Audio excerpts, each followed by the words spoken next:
It's Thursday morning here. We are talking with an artist that has been going crazy for the last year and a half.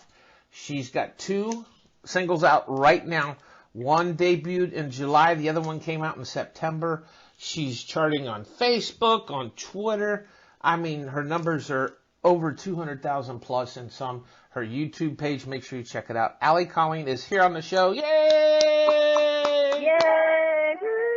Good morning, sunshine. How are you? Good morning. I'm good. I'm really good. Trying to, like you said, just wake up and get my day ready and all those things. You know, I feel like I've been up forever and I don't feel like it. Yep. Okay, I got my 2 cents in, so now you two girls can talk. So I'm the same way because I'm always like, I have to get up, I have to go to the gym, and then you're just kind of like 5 more minutes, and you hit that snooze button, and you're just everything just stops you from kind of getting through your day. So, I know. I got up this morning and I drove all the way into Nashville and came to a coffee shop to meet my friend Rachel, and we got to talk for a second. It was good. I haven't got to see her in a while, but I can't. I'm not in it yet today. I'm not there. I've got my pre-workout sitting next to me. I don't even want to take it. I don't even want to wake up. I promise I will wake you up this morning. Oh. How are you doing? I'm pretty good. How are you? First question. Yes, people, we roll like this because we're good people. We love each other. We're friends, you know, behind the scenes and on the music circuit. But first question for you. CMT just announced the other day that they're going to split all the music videos now. They're going to give 50-50. They're going to give 50 to the females and 50 to the males. I want to know, as you being a brand new artist coming up in the circuit, what do you feel about that? How do you feel? Do you think it's going to happen, or do you think they're just blowing smoke up everybody's rear end? I mean, I don't know. I think it's really, really great. I think it's really awesome to see that is happening. But at the same time, you know, if it's a business and it's a market, and if the videos that are currently out at whatever said time are killing it and rocking it and they're all dudes, I'm not mad about it. You know, good for them. And then same thing otherwise. Let's say it goes across 50% for us. Let's say 70% of the market's female. I don't want to stop that. You know, so right. I mean, I think it's just a business, and I think that as long as the content is good and people like what people are putting out, you know, everyone's doing good. You know, I just want everyone to do well. I don't really know how I feel about it. I think it's great. That's sure. Yeah, no, actually funny that you mentioned that, Greg, because there is a radio station in Minnesota who actually tweeted, and they shortly after deleted the tweet. And it says, we cannot play two females back to back, not even Lady Antebellum or Little Big Town against another female. I applaud their courage. And Kelsey Ballerina responded, and she said, to all the ladies that bust their asses to have half the opportunity that men do, I'm really sorry that in 2020, after years of conversation of equal play, there are still some companies that make their stations play by these rules. It's unfair, and it's incredibly disappointing. And it's statements like these and things that happen like this that I believe in just being that pioneer and playing not just females, but just like people who just deserve the radio airplay, whether you're a signed artist or unsigned artist. So, you know, I feel like some people are trying to create that change. You know, Kelsey said she knows a PD in the radio industry and that radio station's now playing back-to-back females. So, you know, I think slowly, like, change is kind of creeping in a little bit and realizing, you know, everyone's realizing, okay, this is like a problem. Right. You know. Right, and excuse my ignorance too, but where were those standards set? Like, where do those radio standards come from? Like, I can't even imagine as a male or a female sitting down and writing this rule book and putting that in there. You know, saying, right, hey, don't play two female songs back to back. Like, how can you write that out as a sentence and just feel good about it and be like, this is good. This is gonna be good. Well, and that's I think half the problem is, like, a lot of the programming directors are predominantly male. Radio's a kind of more of a male dominated, you know, industry, from, you know, woman's standpoint, and just, you know, you don't see many female programming directors or females in, like, you know, higher ends of power to make those changes. So I think that might be a little bit of a problem.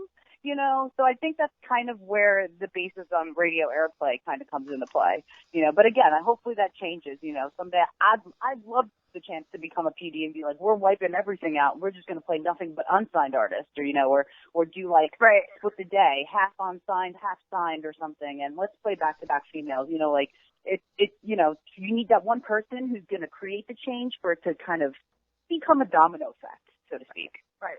Well, I always think small steps are big steps, so I think we're going in the right direction. Absolutely, better. We better. I think Definitely. so too. I think we are going in the right direction, but I still think we got a long ways to go because you got a lot of DJs that are on the air right now that will play.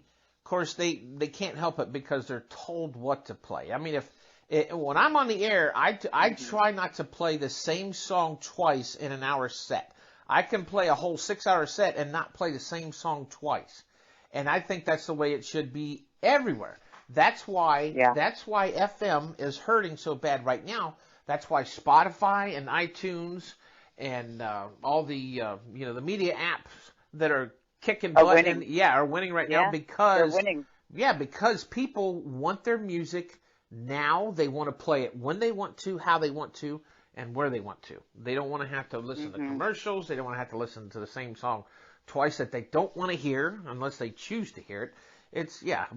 And again, like you said it too, it is a male dominant industry. But you know, I vote for Allie. We should put Allie as president of CMT and iHeartMedia and all. Oh my gosh!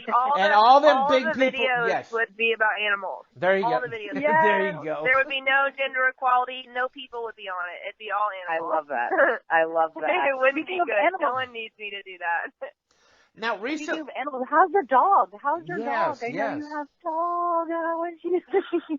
My dog's doing good. I've got 2. We've got little Eve and Mary, and they're doing really good. We just got Eve on a whole new medication plan, and she's really changed a lot. She's doing really, really good. I've got 2 rescue pits, and both of them come with all of the complications in the world. And so we have a whole little breakfast regimen that we do, and it's a lot, and it's just they're great. They're really awesome. That's good. But it's a beautiful thing. The fact that you just, you know, you rescued, we talked about this on my show, that you rescued and really gave the time to do that. You know, like my little boy sitting here listening to our chat, Mr. Otis, you know, he's a rescue as well. And he's just, he's like the world. He's like, Harry says, hi, buddy. His tail's like, hi, Otis. Otis is our special guest. Now you do a lot of you do a lot of stuff with rescue animals. Now you and your hubby got a chance to do what was it? Habitat for Humanity. Habitat. Yeah. What was that like?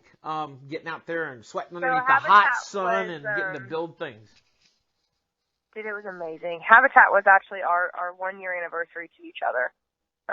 So we knew that we wanted to go and be a part of something that was bigger than us, to celebrate our first year together in marriage and that kind of thing. And so we went and we got to be a part of, one of the Jimmy Carter bills. And it was so cool. There was so much stuff that I didn't know about it. Like, I had no idea that the homeowner builds with you.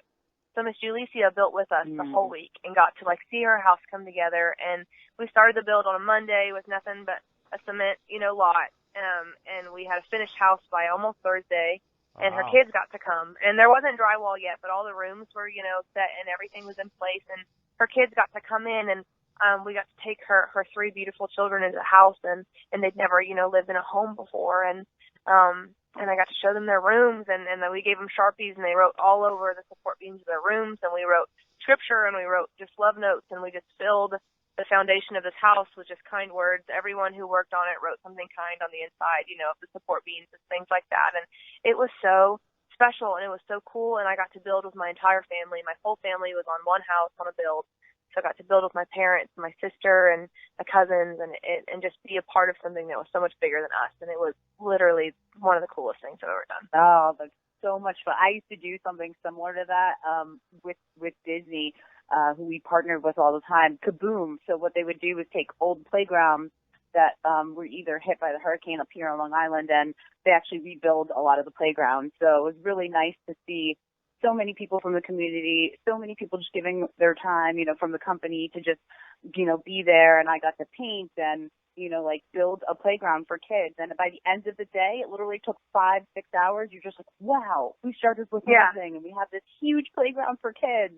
It was really amazing. Cool. It was so cool. And I always thought, because I wanted to do a build since I was a kid, and all the builds that I were familiar with were, in Haiti or the Dominican Republic, and they were all, overseas and things like that, and in communities that needed homes, and you were building multiple homes a day. And so when I found out that we were going to build in Nashville, I wasn't bummed or anything, but I was kind of like, man, I really wanted to do this internationally and go and learn about a culture that's different than mine and those kind of things. But as soon as it started, knowing that I was building a home for someone in my own community was the coolest thing on the planet. And it turned out to be so much more than I expected. And it was so cool. And actually for Christmas, Miss Lisa, a really good friend of ours who built on the house with us, she got money from all of us and went and bought the kids bikes and bought them all of these things and just surprised them on Christmas and their first Christmas in their home with new Christmas decorations and all of those things that they can just make their home their own. And it's just one of those gifts that just keeps going, and we've already talked about stuff that we want to do with them for in the fall and all these things. And so now that it's someone that I can go back to and still visit Miss Julicia and see her family and those kind of things and support them, it's so much cooler than I ever expected. Such a great feeling. That's awesome. That's so cool. I love that. I love giving back. That's just one of my main things in life is just like giving back, and I do a lot of Make-A-Wish stuff, and much like, a house, you're able to actually keep in touch with that kid and their family and be like, hey, how's the kid doing? How are they progressing? It's really nice to have a relationship with anybody in the community who you don't even know, and then you go into it doing something for them, and then it turns into just an amazing relationship that just giving back to your community, something as simple as that, taking a couple of hours of time of your day to do that is amazing. Right. It was so special. It was one of the coolest weeks of my life for sure. It was awesome. Oh, that's so awesome. What's it been like since you have two other sisters? Your older sister, she's in seminary, and your middle sister, I believe she just works in, I think she went to school and she lives there in Nashville, or does she live back in Oklahoma? My oldest sister, Tay, she lives here in Nashville. She is doing her master's at the divinity school here, but I am not sure that she has settled on a career in seminary. I think she's doing some just life searching, some soul searching right now because, you have to get a master's before your doctorate, and she knows that she wants to get a doctorate. So I think she's just doing some soul searching and really enjoying it, really, really challenging her. We have some really good conversations, and she's started to take some interest in the legal side. She's been doing all these things with inmates that she's really enjoyed getting to impact their life as well. So Tay's figuring her stuff out. She always has been. She's amazing at everything she does, everything she tries. She just rocks it. So she's figuring herself out. And then Augie is still in Oklahoma, and she's got 2 babies. Right. So that's her full-time job. And then she also is still going to school and then also works part-time and all those things. So what's it been like being the only daughter that pursued a music career out of the 3 girls that your dad had? It's really, really interesting. I don't really think about it too much, but I do think it's something that they think about a lot. Just as any sibling does, if you have a sibling that excels in something, right? Typically people will come up to them and ask them if they do the same thing, right? So my sister in high school was this all-star goalie, played soccer, amazing athlete, all these things. So when I came for tryouts, they're like, oh, like you're Tay's little sister. Like, you better be good. If you're not, we're going to be disappointed, like that kind of thing. So they definitely feel that sevenfold with the music because it's the whole country knows that I do music and they don't, So I think it's kind of tough on them. I think it annoys them a little bit, and it should. But also people, they mean no harm when they go up to and they go, oh, do you guys do music too? They're just asking. But I know that it gets to them a little bit and it bugs them. But they've never really had a drive for it. Their passions are totally different than mine. All 3 of us are so different. And so we all are really, really good at what we do. Yeah. And I cannot do what they do. That's like me and my They're sisters. amazing. Yeah. Yeah. I can relate to you because my sisters, I set the tone, and like as the oldest, you kind of set that tone for your younger siblings, whether it be in school or whatever it is. And I think I had done so well in like Spanish and sign language, and then my other sister came in, did so well in Spanish, and then the younger sister came in and failed everything and said, why is she so different than you guys? And I was like, listen. And then I was like, girl, why are you all ruining our reputation? What are you doing? but it's fine. We're all I just bet your baby like, sister though totally excels in something that like you guys aren't very good at though. She you know, did. Sure, No, she has she a totally did. different She's niche. quite and the just fashion sticks diva. out of the She water. knows how to, she knows how to like dress people and do the whole fashion thing and tell people what to wear. Big deal. Whereas I need her to help I'm me. like, yes, girl, you can borrow her anytime because apparently that's what I do. I'm like, girl, you need to help me figure out what to throw away, what to keep in my clothing because it is crazy. So tell us what it's been like since you've been on tour. Now, you did your tour last year, and you also, because it was 2018 when I first met you. What's it been like since then? I mean, has it been fast? Has it been slow? Has it been up, down, left, right, sideways? I mean, tell us a little bit about it. You know, what's it like to be a superstar to soon become a megastar? Because you know you're going to. That's a given. You're going to be a megastar. Well, I mean, being a superstar to about 5 people has been the coolest thing I've ever done. So that's really, really awesome. I've been loving it. My answer to the tour is yes. It has been all of those things. Sideways, upside down, all those things. It's been amazing.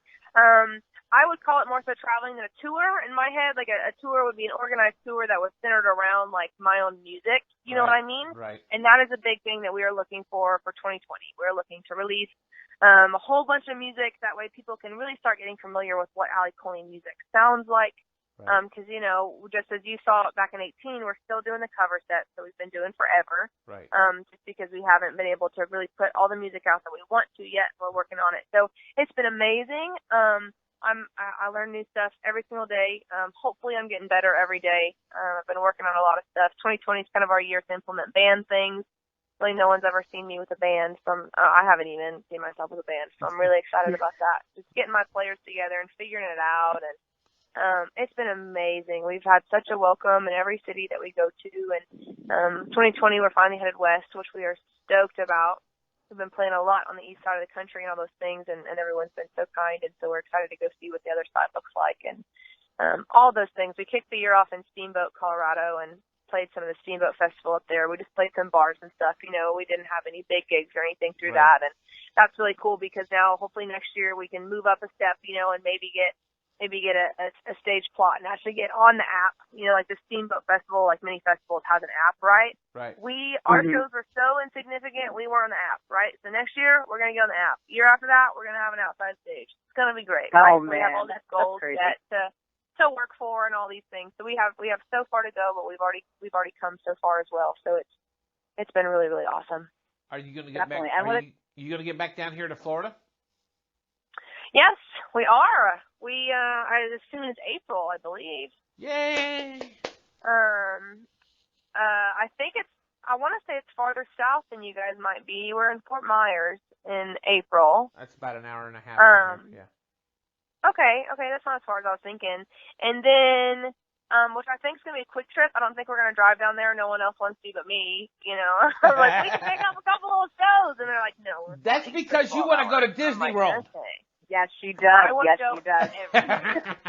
First off. And then I think I'm doing like a little songwriters festival in Ponce de Leon, which I know is super north, the weekend after that. So I got two little Florida dates in April that I'm excited about. Yeah, Ponce de Leon is just north of St. Augustine, which is also about an hour and a half from here. So yeah, you're not too far of a drive from Central Florida, which is not bad. Okay, cool. So yeah, so we'll be headed down there. Lots of we're kind of all over the map right now, which we're really excited about. Yeah. So you're saying I have to road trip it from New York City to follow you and try to, like, I don't know, come see a show? Oh my God, she's not. Trust me, Allie, she's not complaining because she knows when she comes down here, the first place she goes to is Disney World.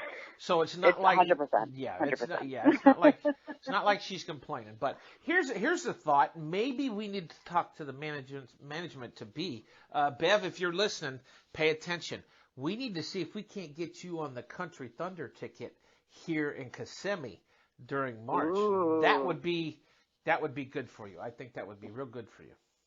Well, I'll tell you what, Bev, as much as I'm sure she would love to listen to you all day, Greg. Nobody likes to listen to me. We also had we had the pleasure of signing with a booking company at the end of the year last year. So I'll put a little tidbit in their ear about that. I don't know what it is, but it sounds awesome. I don't know what the Thunder... Country Thunder. It used to be called Runaway Country Country. Thunder! Yeah, it used to be called Runaway Country Fest. It's a big event that they have down here at Kissimmee, which is at the Silver Spurs Rodeo. But Ooh, I love rodeo. Yeah, 3 years ago they changed the name to Country Thunder, and let's see, this year they got Eric Church, Kane Brown, Ashley McBride's going to be there. I actually got to talk to her, and she was there 2 years ago. Just come right up and sat next to me and started talking to me, and she said, "I hear you're the guy to interview with." And I said, "Okay." Had no clue who she was. 2 years later, she's like big time. So it's kind of cool. But yeah, but they got. Ashley is the coolest She person is, and on she's the the planet. nicest person. She's the nicest person in the world too. You know, when people ask me who my favorite superhero is, it's always Ashley. That's cool. Aww. I told Sandra I'm going to get her, for her birthday, I said I'm going to get her a day makeup session with Dana. Because Sandra is always trying to figure out a way to match her makeup and get color coordinated and stuff like that. So I said, I'm going to call Dana. I'm going to say, "Hey, Dana, can you do this for Sandra Dee for her birthday and see if we can't make it happen?" That'd be awesome. Well, my birthday is... Oh, okay. Dana, if you're listening, yeah, we'll have to hook you up with Allie too. We'll make it a double duo of makeovers that day. We should do that. Yeah, we'll have to make that happen for sure. Yeah. So and then we'll make TikTok videos all day because I'm trying to figure Yes! Oh my goodness, obsessed with the TikTok there because everyone's making TikTok videos. It's crazy. I know. I don't have it. 2 years ago. Really? And nobody else was. Nobody knew. Yeah. Nobody knew. Yeah. See, I was And now my social media lady's like, "Can you get on TikTok?" And I'm like, "Tried it, suck at it, no." And all the other hot 14-year-olds in the world are on TikTok now. Yeah, it's basically like a teenage thing. I feel like the teens are just like dominating TikTok. They just know how to do it really well. Yeah, but they look like they're like 27 and they're like 12. Yeah. It's so crazy. That's so crazy. Oh my goodness. Well, you have an open invitation to come to New York whenever you want. I already told you that. So bring the band, bring everybody. You have a place to crash. Otis Solutions, please. And vice versa. You and your hubby's got a place to crash here, when you want to come to Florida. Another question would be, I'm a guy that likes to eat food. You know that because we've talked about it. We have talked plenty of times while we were on the phone. You're in the kitchen cooking, and I'm on the phone just. I was making dinner last time. Yes, last time we talked. What's it like since Miss Yearwood has came into the family because she loves to go? Sandra has gotten to meet her. I still would love to meet Trisha Yearwood one of these days and actually sit down and eat dinner with her because from the cooking shows that I've seen on TV, she looks like, that's why I weigh 500 pounds, because I like to eat good food. I love food. You and me both, my man. What's it like since Trisha has come along to the family as far as the morale of the family? And I mean, from the document that you did with your dad, I seen on TV. That was a great document, by the way. It's just been, I guess it's been a blessing, really, for you guys, right? Oh my gosh, yes, in the best way ever. So Trisha came into my life. I want to say I was about 9 or 10 years old. And at the time, people don't often think about it, but my dad and my mom, they split time, right in the middle, and I got to see both my parents a lot. The documentary talks about that. But all that to say, my dad was a single dad for a while, and like when I was with my dad, it was just us and dad, and he was so amazing and everything. But I will say the cuisine side was a little limited. We had, as you heard in the documentary, Taysay, and all three of us said this in our interviews, so I think it's so funny. Every dad's go-to dish was barbecue chicken and mac and cheese. And then he had this rice dish that he got out of a bag from the store, and he would add a can of corn to it, and he called it rice pilaf. He made it all fancy. Wow. It was just rice and corn. And that was kind of our meal. That was our go-to meal. And it was awesome. Now I actually have him make it for me for my birthday because I love it so much. Back then, I wasn't so gung-ho about it. I was over it. It was the same thing all the time. You tell your dad whenever he's ready to cook, I'll cook for him. It was awesome. So for Trisha then to come in and us have vegetables and like, and not even vegetables. The vegetables like tasted good, and like all of these different things that we got to try. And she would teach Dad, and then Dad would teach her some of like his stuff that he would make, and she'd make it a little better. And it was awesome, and it brought such a life to our table and all those things, and it was so cool. So I mean, Trisha's brought so much more than food to our family, obviously, but oh my gosh, that woman can cook. Oof, I love food. Yeah. I did tell her. I said I would love for her to be my mom just so she can cook everything, and she laughed. She's the best. Yes, She's the best. Allie, she has told me that for well, trust many me, she's months. also just a good mom. So overall, she's good. At least I was the only one to make her laugh because I was like, I was literally at some books. I was some Williams Sonoma store, and I was there as the rep from the radio station, and I was like, just to make her laugh. Let's see what she says. I was like, listen, you're amazing. I just want to let you know that I want you to be my mom, and then Garth can be my dad, and you can cook for me, and you can sing me to sleep. And she just like cracked up because it was like the funniest thing she heard. But at least I made her laugh. I was like, for real, I get the big deal. I'd be like Hannah Montana, like you get everything. That's great. I love it. Food and sleep. I love it. It's the best. Oh my goodness, it's amazing. Do you have like a favorite meal that you personally love to cook? Like what's your favorite thing to cook for your husband, or something that you just love eating in general? My husband loves the gravy that I make. So he's got he's all into he likes to barbecue and like do all like the meat stuff, right? So I let him do his thing, and I make a lot of gravy. I try actually not to cook a lot because I'm so rooted in my southernness in the sense that it's like if I don't have at least 2 sticks of butter, like what am I gonna make you? You know, like so I've actually like really been trying to not cook so much because when I cook really good, bad for you food. You know what I mean? So Amen, I've actually sister. been trying to not cook lately. But if you've been watching my stories, I haven't been doing a good job. I've been making literally everything that I wanted to. But I mean, my favorite dish ever is pasta. So I make a shrimp Alfredo that's really, really good that we really like. And I don't make it very often because it's so bad for you. And all those things. But I don't know, dude. I just love food. And I'll tell you what food that I can eat that I didn't cook, that's the best kind of food. Oh my gosh. Anything. Totally true. Totally. That's my dad's go-to is pasta. Like if my mom's not feeling good or something, like he'll be like, I'm making the pasta al dente. So he'll make it like a little hard because it's supposed to be a little hard, not too soft. But I'm like, Dad, no, not too much pasta. Does he throw it? Does he throw it on the wall? I throw mine on the wall. He does not throw it. He does it. He's Italian from a little town outside of Rome, so he knows like how to just without even like taste testing he's like, it's done. Like he's like, go turn it off. I know it's done. And I was like, all right. And then I go to eat, and I'm like, wow, how does he know how to do this? But he's Italian, so well, you know? I throw it at the wall. I like it. Growing off a farm, I was like, all right, you know, he knows what he's doing. I love that. Oh, man. So one of the coolest things, in addition to, like, writing your own songs, that I think, is you get to write other people's songs. So you actually wrote a song with a good pal of mine, and we were talking about you, all amazing things, of course. My friend Dallas Remington, you actually wrote her song Hunting Season, and that's actually one of my favorite songs by her. She is and such a sweeteart. I was like, Allie, help me with that. Dallas is such a sweetheart. I was like, what? I love her. There was 4 of us on that write. It was me and Dallas and Cindy Torres and Scott Barrier, and we tend to all write together. You know, if we write, it tends to be the 4 of us. And I think Cindy brought in that idea just about like, you know, ending a relationship and like stuff just keeps showing up to your house that's theirs and it's frustrating, and that somehow turned in to hunting season. Of this woman who just starts reading her ex-boyfriend's hunting magazines to keep coming in the mail, and she just learns how to become the ultimate hunter, you know, and she kills him. And it's awesome. Wow. I loved it. So I was like, man, aggressive. It's very Miranda, right? It's obviously very Carrie in the sense that we're killing a dude, but it's a cool song, and Dallas does it amazing. I've tried to play it myself, and it's not great at all. Dallas kills it.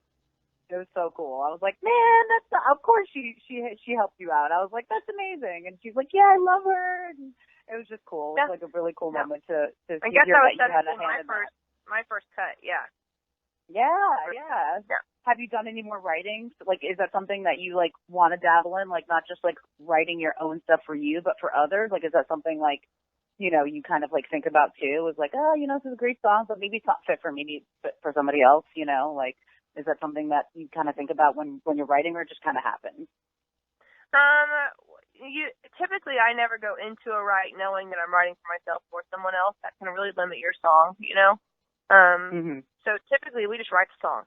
And then once the song's done, we then decide if it's a good fit for me, if it's a good fit for Dallas, if it's a good fit for somebody else. But, at this point, we're probably writing just over 100 songs a year, maybe a little more than that. And, I'll probably use 7 of those.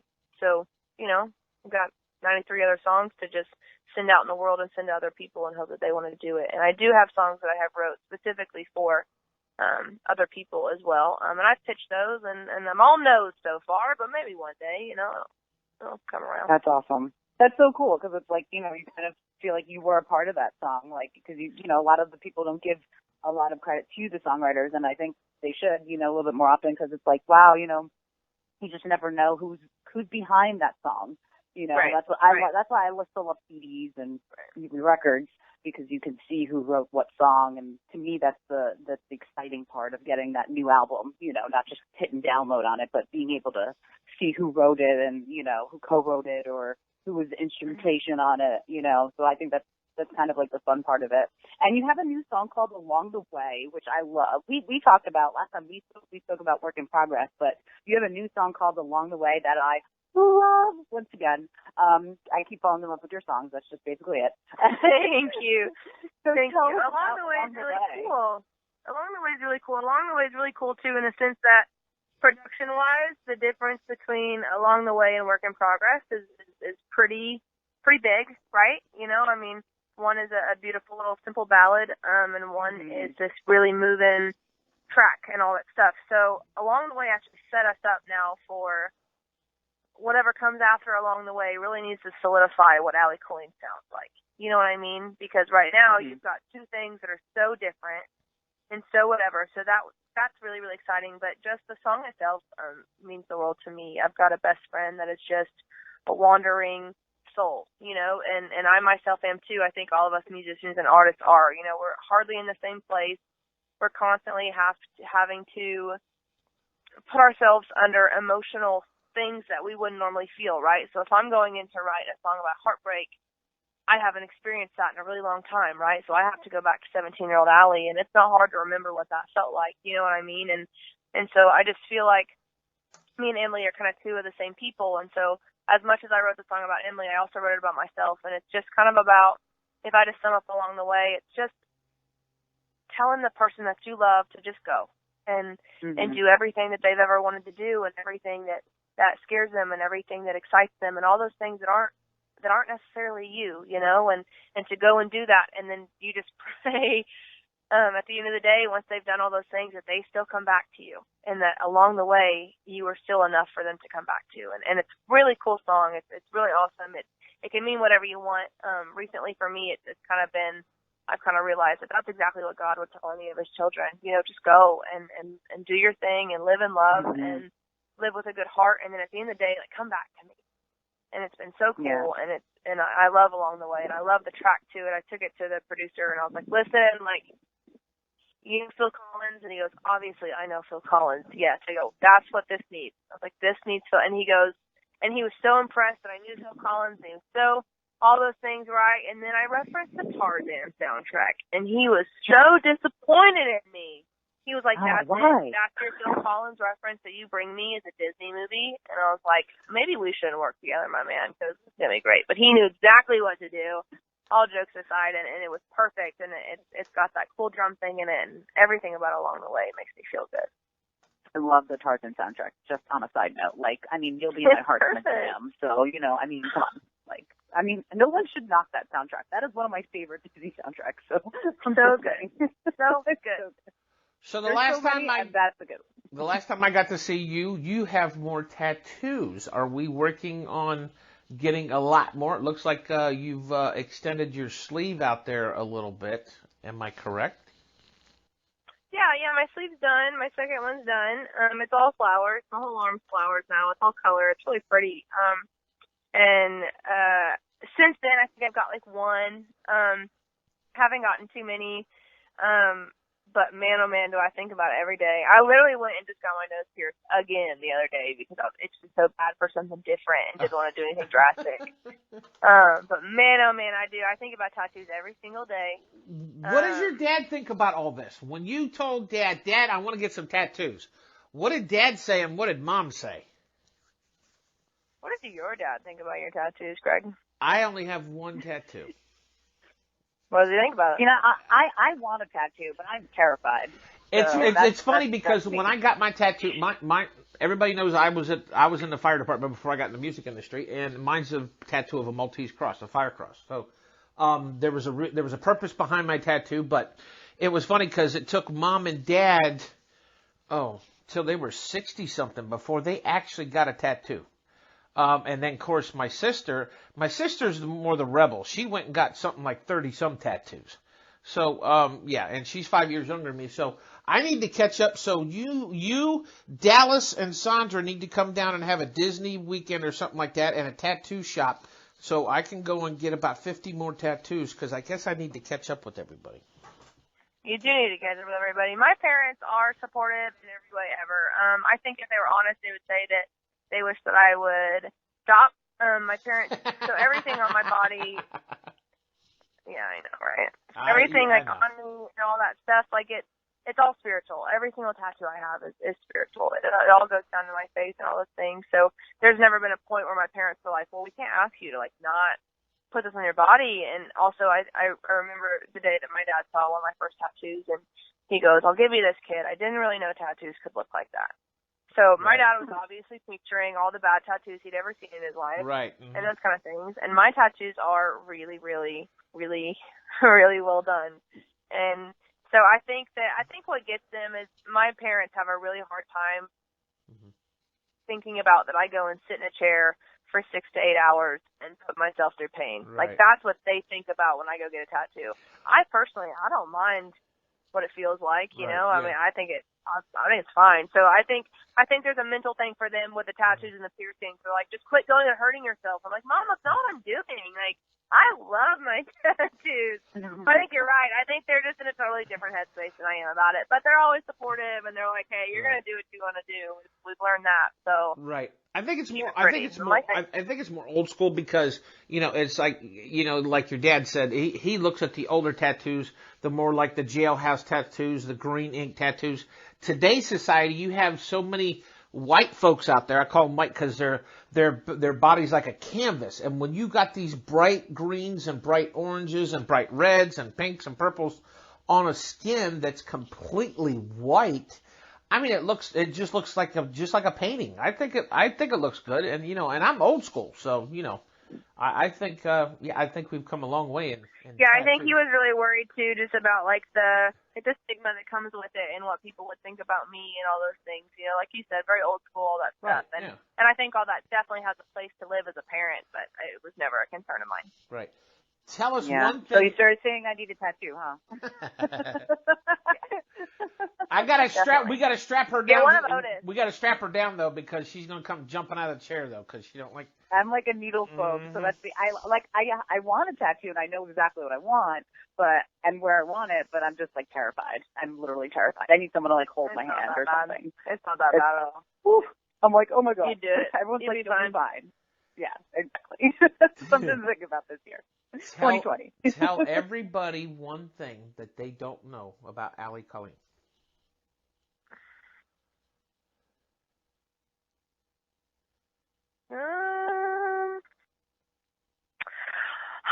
My life dream is to be a black mamba. Do you know what those are? Who? It's not the snake. Please don't ask me if it's a snake, because it's not a snake. Oh. So there are these Explain. women there is this military group of women in Africa that are trained strictly in military combat, and they protect all of the reservation land. And so my life dream is to be a black mamba. I want to go and I want to do that, and I want to shoot people who try and hurt animals. It's my life dream. Oh my god, that sounds amazing. Does it? Oh my god, that sounds so amazing. They protect the pride, they protect everything, and they protect obviously ecosystems and all those kind of things, and I just feel like we need black mamas all over the world. 100%. I think it's so cool, and it's something I thought about since I was a little kid, and I don't even know if it's possible. I don't even know if they take me for multiple reasons. But I just think it'd be so cool, and it's something that I love, and I love music, and I'll do it till I die. But I will also fight for animals and land conservation until I die as well. Absolutely. Were you like completely hurt like I was with the fires in Australia? Because I was seeing images and literally like bawling. Like I literally never in my life bawled so hard just watching all these beautiful koalas getting so burnt with their paw pads and everything, and the fact that they're sending rescue dogs to kind of help, with the koalas. I was just like bawling. I was really hurt because it's nothing new. Yeah. I think the media coverage on anything of that situation, just like how the Amazon was on fire for about 90 days last year, no one knew about it. I think that what breaks my heart the most of all of it is the media coverage that lacks there. And we can all talk about, fad diets that celebrities are on, or if so-and-so's gained 5 pounds, but we don't care if our natural resources are literally burning. Absolutely. Oh my God. So I think that's kind of what hurt me the most about Australia was just that had been happening for a long time. And no one was doing anything about it. Yeah. Well, they said this year. You can be a wildlife warrior today. They said this year's has been the worst that they've ever seen when it comes to the bushfires out there. Now, I've seen a lot of fires here in Florida back in '98 when Florida was on fire, and that's nothing like what they have in Australia. And of course, Australia can fit in the center. It can fit inside the United States. That's how big Australia is. And just about every place on Australia was burning. Something was burning. So that's a big area, especially for them out there in Australia. Yeah, that's someplace I want to go. I would love to go someday to Australia, to the where the Irwin family is, because I just think they're just such pioneers for doing what they do and what they love. And I got to meet their mom, and she wrote a book, and I was just like, thank you for doing everything that you do, despite everything that's happened to your family. It's beautiful. Oh, really? Yeah. Me and Jonathan were Steve and Terry for Halloween. Oh, so cool. So cute. It's so great. Like, they were such great people, and the fact that their kids are kind of like, carrying on what their dad did, it's just amazing. And I love that they're doing what they're doing right now with the koalas and rescuing them and taking them in like crazy. They took over like 92,000 koalas into their little space over there, and I just think that's awesome. It's nice to see that there are people out there doing that and being their own black mambas. Yep. That's what we are. We're all wildlife warriors. That's what we have to do. Exactly. Absolutely. Your debut single, Work in Progress, came out July 10th. Your current single is out right now, Along the Way. It came out on September 27th. You can check her out at AllieColleenMusic.com. That's her website. She's on Facebook. She's on Twitter. She's on Instagram. You can find her music on all platforms, Apple Music, iTunes, Spotify, Google Play, Amazon Music. Allie Colleen, everybody, here on the show today. Yay! Thank you guys so much. I know you only said that I had a half hour, but we shot it for 45 minutes, so we're good.